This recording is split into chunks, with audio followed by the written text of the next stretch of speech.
Bonjour et bienvenue pour ce nouveau numéro d'Informatique News du lundi 4 mars 2019. Comme chaque semaine, nous décryptons l'actualité avec le rédacteur en chef d'Informatique News, Guy Hervier. Bonjour Guy. Bonjour Olivier. Alors cette semaine, qu'est-ce qui fait l'actualité? Une étude sur les DSI face à la transformation numérique. Pilote, transformateur, c'est pas si évident que ça sur le marché, quoi. Alors effectivement, nous on a l'habitude d'en parler un peu comme si c'était déjà fait, comme si c'était du passé. Puis en fait, si on regarde ce qui se passe sur le terrain, c'est pas tout à fait ça. Effectivement, c'est une étude, enfin un sondage qui a été fait auprès de DSI par un institut de sondage qui s'appelle OnePoll et qui montre que finalement les DSI sont un petit peu pas déboussolés, mais en tout cas ils ont des difficultés à mettre en œuvre cette transformation dans les entreprises. Ils n'ont pas toujours les infrastructures qui sont nécessaires pour le faire. Ils doivent s'appuyer sur des collaborateurs, dont en particulier le fameux CDO, le Chief Data Officer, qui n'existe pas dans toutes les entreprises et lorsqu'il existe n'a pas toujours la crédibilité. Bref, il y a un certain nombre de facteurs qui font que cette transformation numérique n'avance pas comme on pourrait le penser. Par ailleurs, du point de vue de la direction générale, la vision qu'elle a de l'informatique, la DSI est encore un peu trop considérée comme un centre de coût. Alors ça fait 10 ans, 15 ans qu'on en parle, c'est plus un centre de coût, maintenant c'est un centre de création de valeur. Voilà, de service puis de création de valeur. Et finalement, sur le terrain, c'est plus difficile. Donc ça veut dire qu'il faut continuer à en parler avec des exemples, des cas concrets, et puis surtout montrer quelle est la valeur, quelle valeur ça apporte à la fois aux clients et puis à l'entreprise. Très bien. Alors, autre actualité de la semaine, c'est VMware Cloud qui est sur l'environnement Azure.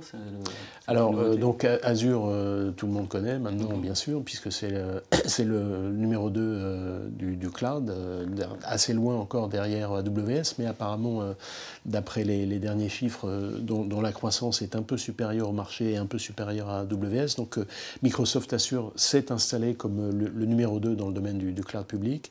Et donc, depuis un certain temps, à l'image de ce qui se fait par ailleurs, le cloud de Microsoft est en train de s'ouvrir. Il s'ouvre à l'open source, il s'ouvre à d'autres technologies, dont VMware, qui quand même, il faut le rappeler, est le grand concurrent et c'est le standard dans le domaine de la virtualisation. Donc il était évidemment très difficile pour Microsoft de ne pas évoluer dans ce sens-là, et donc c'est chose faite. Pour VMware, ils sont déjà présents sur AWS, puisque AWS c'est un peu la samaritaine du cloud, on y trouve tout ce qu'on y cherche. Pour le cas de Microsoft Azure, c'était pas encore le cas, c'est en cours. Il se trouve qu'il y a encore quelques petites difficultés techniques pour implémenter VMware sur Azure, parce que ce sont des technologies qui jusqu'à présent ne se parlaient pas beaucoup, si je puis dire. Ça se transpose pas d'AWS à Azure comme ça. Voilà, mais en tout cas c'est en cours et ça montre la direction qu'a retenue Microsoft avec ses services de cloud. Très bien Guy, on parle en ce moment beaucoup de jumeaux numériques et de leur montée en puissance, mais de quoi parle-t-on exactement? On en parle assez récemment et comme souvent, c'est le Gartner qui introduit des concepts, des idées nouvelles. Cette notion, et donc là, le terme de jumeaux numériques, en fait, l'idée est assez simple, c'est-à-dire que pour tout équipement, vous pouvez finalement développer son équivalent logiciel, si je puis dire. Et donc ça veut dire vous installez un certain nombre de capteurs sur l'équipement en question et vous pouvez répliquer à la fois l'infrastructure dans le logiciel et puis le fonctionnement de cet équipement dans le jumeau numérique. Et donc l'intérêt de ça, c'est que comme vous récupérez toutes les données et que vous pouvez les traduire dans son jumeau numérique, ça permet déjà de mieux comprendre le fonctionnement, d'en améliorer les conditions et puis surtout de faire une meilleure maintenance prédictive. C'est-à-dire que lorsque avec les capteurs que vous avez placés sur l'équipement, si vous détectez un certain nombre de phénomènes, vous les traduisez dans le jumeau numérique, et donc ça vous donne vous pouvez analyser, modéliser. Des prévisions de ce qui... Ouais, exactement. Et donc, le point de vue du Gartner était intéressant dans le sens, et là on est évidemment, c'est une des applications de l'Internet des objets, le point de vue du Gartner, c'est de montrer que finalement, ça avait évolué plus vite pour le coup que ce qu'on pensait, parce qu'il y a une utilisation qui est concrète. Évidemment, pour le secteur industriel, c'est quelque chose de très important et très, très intéressant. Très bien. Focus là sur la containerisation avec OVH qui propose des services de Kubernetes managés.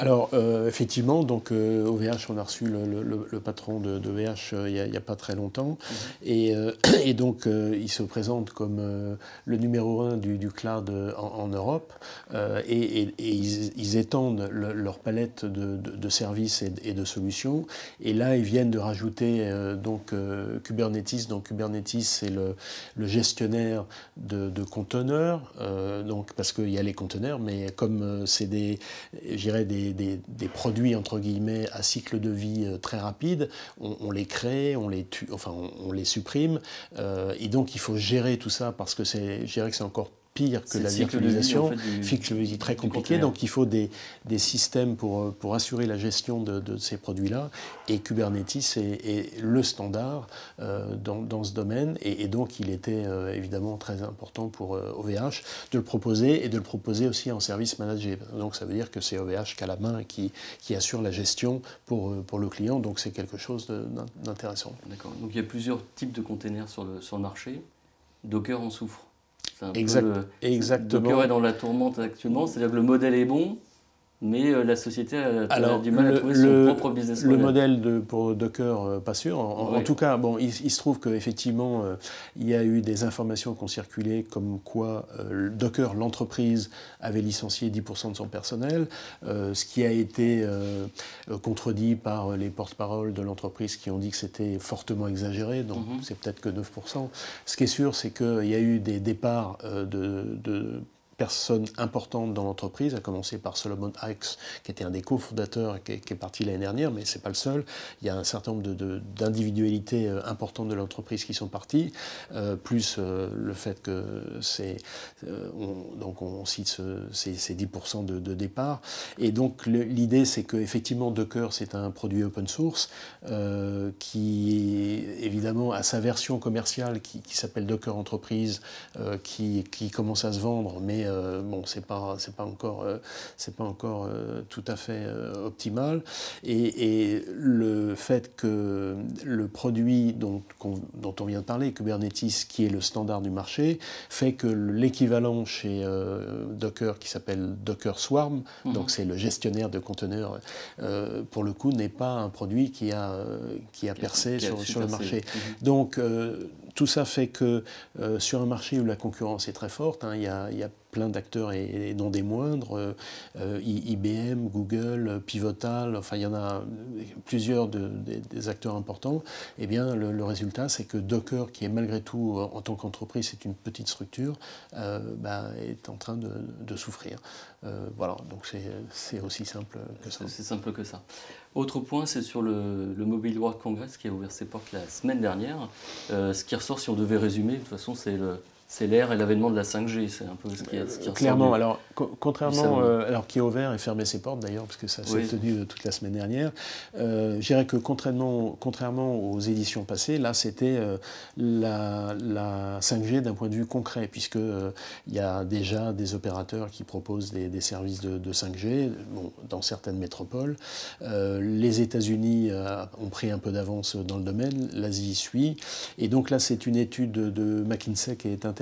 C'est une étude qui, pour le coup, est faite auprès des opérateurs. Donc, c'est de demander aux opérateurs comment ils voient, là, c'est du point de vue du business, comment ils voient l'évolution de la 5G. Et ce qui leur ressort, et bon, évidemment, il y a plein de chiffres, mais on ne va pas les donner en détail. Ce qui ressort, c'est que, bon, évidemment, ils voient cette 5G comme un nouveau relais de croissance pour leur activité, ça c'est relativement normal. Ils ne sont pas complètement, enfin, ils ne sont pas comment dire, ils n'ont pas de grosses préoccupations sur, parce que bien entendu, il va falloir commencer par des investissements très lourds pour mettre les infrastructures en place, avant de commencer à récolter je dirais, le fruit et donc de ce point de vue-là, ils ne sont pas très inquiets. En revanche, ils ne savent pas très bien comment tout cela va s'organiser. C'est-à-dire, est-ce que chaque opérateur a sa propre infrastructure? Est-ce qu'ils vont partager des infrastructures? Est-ce qu'il y aura des opérateurs neutres qui proposeront des infrastructures pour les autres? Donc le modèle n'est pas encore bien établi, de même que quelles seront les premières applications qui vont se développer, sachant que bon, les premiers terminaux sont arrivés, mais je veux dire, ça va prendre du temps. Donc ça va prendre du temps. Du point de vue des opérateurs, on est en 2019, on parle de 3 ans, 4 ans, 5 ans avant d'arriver à la maturité de ce marché. Donc on aura évidemment l'occasion d'en reparler. Et la France, on vise de quelle échéance? C'est à peu près pareil, sauf qu'effectivement, si on... Alors, parler de la France en soi, sera peut-être plus intéressant de parler de l'Europe.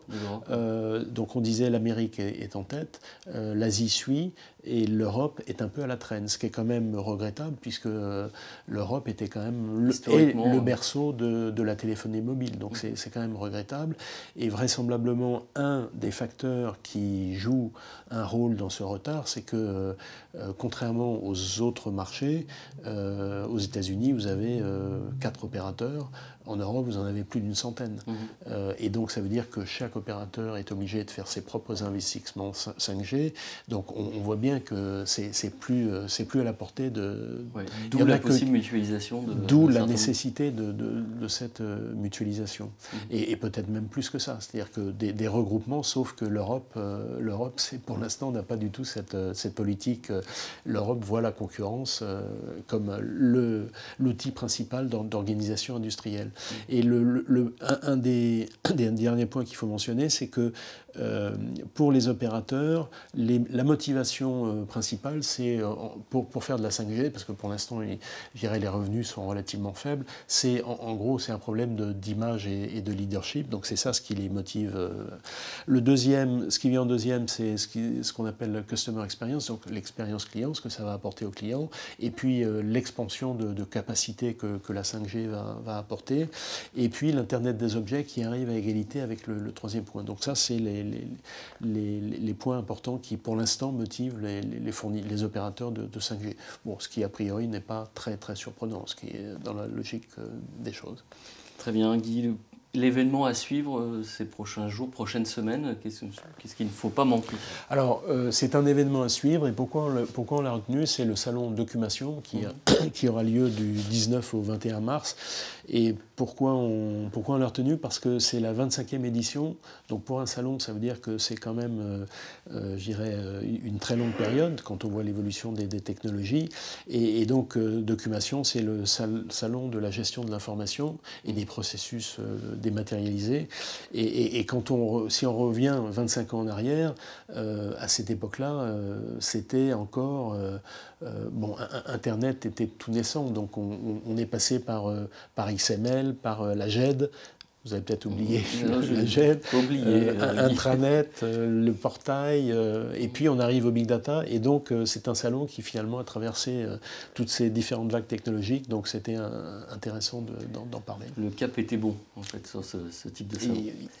Alors Guy, vous terminez toujours la semaine par un coup de gueule, un coup de cœur, c'est plutôt un coup de chapeau en fait. Oui, alors effectivement, c'est peut-être faut modérer un tout petit peu. Donc c'est à l'occasion du Mobile World Congress, il y a une opération qui a été faite à distance avec la 5G. Donc le titre est très attractif. La réalité est un petit peu différente, c'est-à-dire qu'en fait, ce n'est pas une opération qui a été faite grâce à la 5G à distance avec de l'autre côté un robot qui permet de faire l'opération. C'est une opération qui a été télémonitorée, c'est-à-dire qu'en gros, elle est supervisée d'un côté et de l'autre côté, il y a un chirurgien qui fait l'opération. Donc c'est la salle de contrôle qui est à distance. Donc ça ça tempère un peu l'enthousiasme qu'on peut avoir sur cet événement, mais il est clair, et on l'a déjà cité comme exemple, que la 5G sera un des outils qui permettra de faire de la téléopération et donc vraiment d'avoir un chirurgien en France qui fera une opération en Asie. Et là, ce qu'il faut retenir, c'est que le fameux temps de latence dont on a parlé comme une caractéristique. C'est pas qu'une histoire de débit, c'est une histoire de latence, surtout sur les opérations. Là, il y a des chiffres qui ont été cités qui étaient qu'on était à 27 fois moins de temps de latence entre la 4G et la 5G. Donc vous voyez que finalement, dès que le chirurgien va commencer à actionner le robot, de l'autre côté, le robot qui fait l'opération, il va le faire tout de suite. Et donc ça veut dire que le chirurgien, il aura l'impression de l'actionner comme s'il était sur place. Donc c'est quelque chose de très important, mais ça vaut dans plein d'autres domaines, comme le véhicule autonome, comme vous pouvez facilement le comprendre. Bon Guy, dans quelques temps, on fera une interview à distance en 5G. Voilà. Merci à vous en tout cas Guy pour ce nouveau numéro d'Informatique News et on se donne rendez-vous la semaine prochaine pour une nouvelle édition.